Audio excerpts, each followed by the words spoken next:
Fin 1872, un petit navire marchand du nom de Marie Céleste surgit entre les côtes portugaises et les Açores.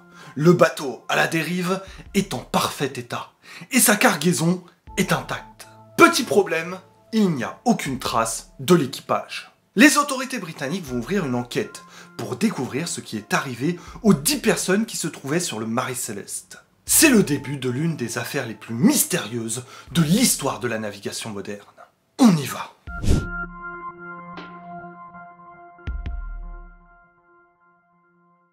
Avant de commencer ce voyage ensemble, on n'oublie pas de s'abonner et de mettre un like. C'est très important pour nous, on vous remercie. Le voyage du Marie Céleste débute en novembre 1872 dans le port de New York. Le navire est chargé de 1701 barils d'alcool dénaturé d'une valeur de 46 000 $ à destination de Gênes. Faudrait pas que Depardieu tombe sur cette cargaison. Il fait route avec un autre navire, le Dei Gracia, qui doit partir 8 jours après en empruntant la même route.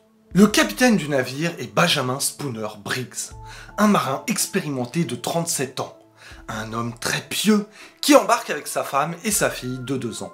Le 5 novembre, les capitaines des 2 navires dînent ensemble. Le 7 novembre, le Marie Céleste largue les amarres. Et plus de nouvelles jusqu'au 13 décembre, quand le Dei Gracia du capitaine Morehouse retrouve le navire sans son équipage. Lorsqu'ils aperçoivent ce navire à la dérive et qu'ils reconnaissent le Marie Céleste, ils sont stupéfaits. Que s'est-il passé? D'après les premiers indices visuels, on peut conclure que l'équipage a dû quitter le bateau précipitamment. L'échelle de coupée de la poupe est baissée et le canot de sauvetage a disparu. Le livre de bord est annoté jusqu'au 25 novembre, mais les instruments de navigation ne sont plus là. Il n'y a pas de traces de lutte, de sang ou de dégâts pouvant laisser penser à une attaque ou à une mutinerie. Il reste même des restes de nourriture sur une table. Les barils d'alcool sont toujours là, même si certains sont vides ou endommagés. Ironiquement, les premiers soupçons se portent sur le Dei Gracia et son capitaine. Morehouse a demandé une récompense pour le remorquage du Marie Céleste, comme le prévoit la loi. Les autorités vont penser que le hasard fait plutôt bien les choses. En plus, les membres d'équipage se contredisent dans leurs témoignages. La presse va donc les taxer d'imposteurs et même d'assassins. Ils seront rapidement lavés de tout soupçon et toucheront 8 000 $ de récompense. On y reviendra. Quelles théories crédibles et non crédibles peuvent expliquer la disparition de tout un équipage? La compagnie d'assurance avance une possible combustion spontanée de la cargaison, ce qui aurait poussé l'équipage à fuir et se serait éteinte toute seule. Peu probable et absolument aucune preuve. Une théorie effroyable affirme que les marins, après avoir bu de l'alcool, ont tué le capitaine et sa famille, puis, se rendant compte de leurs actes, auraient abandonné le bateau. C'est la théorie du procureur général Frederick Flood, qui est persuadé qu'un crime a été commis. L'une de ces théories serait des traces de sang sur le bastingage et des entailles sur la proue venant d'un coup de hache. Sauf que les traces sont en réalité de la rouille et les entailles ont été causées par l'action de la mer sur le bois. Pas très sérieux tout ça. Certains parlent d'une attaque par les corsaires de Salé au Maroc, mais les dates et la vitesse de traversée ne correspondent pas. D'autant que la cargaison n'a pas été volée et des objets de valeur des passagers ont été retrouvés sur le navire. Pas de rançon demandée non plus. Bref, on aurait eu affaire aux plus incompétents des pirates. Peut-être une raison naturelle. Tempête, tremblement de mer ou encore un iceberg. Sauf qu'aucun iceberg n'a été repéré dans la région. Un tremblement de mer, c'est possible.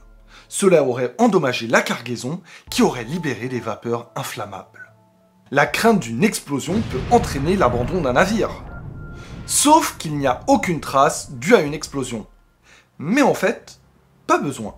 Cela peut simplement provoquer une onde de choc, avec une spectaculaire gerbe de flammes, mais sans causer un seul dégât. C'est bien compliqué tout ça. Qu'est-ce qu'il nous reste d'autre? Une attaque par un poulpe ou un calamar géant? Pourquoi pas? Ou alors un enlèvement par les extraterrestres? Ou par les fantômes, au choix. Aucune de ces hypothèses n'arrive à convaincre. Mais la solution est peut-être ailleurs. Et si tout cela n'était qu'une arnaque? Et si les 2 capitaines, Morehouse et Briggs, étaient complices dans le mensonge? Écoutez bien le plan machiavélique.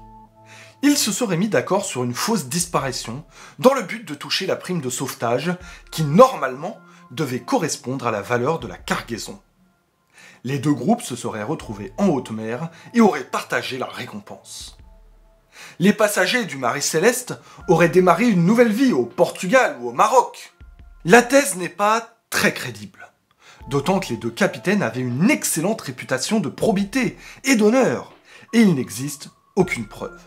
On peut signaler également que Briggs était non seulement le capitaine du Marie Céleste, mais également copropriétaire du navire.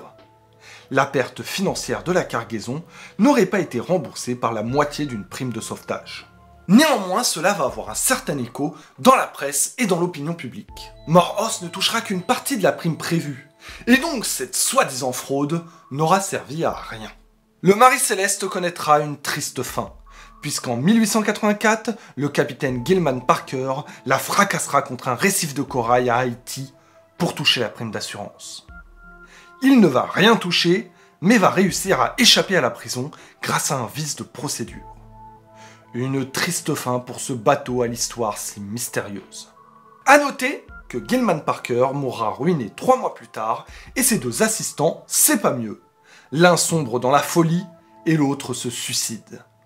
Étrange tout cela. Surtout que l'on sait que le premier capitaine du Marie Céleste, Robert McClellan, est mort en pleine mer durant son premier voyage avec le navire. On pourrait presque croire qu'une malédiction entoure le Marie Céleste. 150 ans après les faits, on ne sait toujours pas ce qui est arrivé aux passagers du Marie Céleste. Aucune des théories ne tient la route. Il n'y a aucune explication. Bien sûr, une histoire aussi incroyable a été reprise et mythifiée par de nombreux magazines et écrivains. Même Arthur Conan Doyle, l'auteur de Sherlock Holmes, a écrit sur le sujet. Peut-être trouverons-nous un jour une explication à ce mystère. Et en parlant de mystère, comment se fait-il que vous ne soyez pas tous abonnés à l'Encyclope ? Il n'y a aucune explication rationnelle. Normalement, on s'abonne, on like, on commente. Et sinon, vous pouvez aussi nous rejoindre sur nos réseaux Instagram et TikTok. Vous pouvez aussi nous soutenir sur Tipeee, le lien est dans la description. Nous, on se retrouve bientôt pour une nouvelle histoire, et à la prochaine!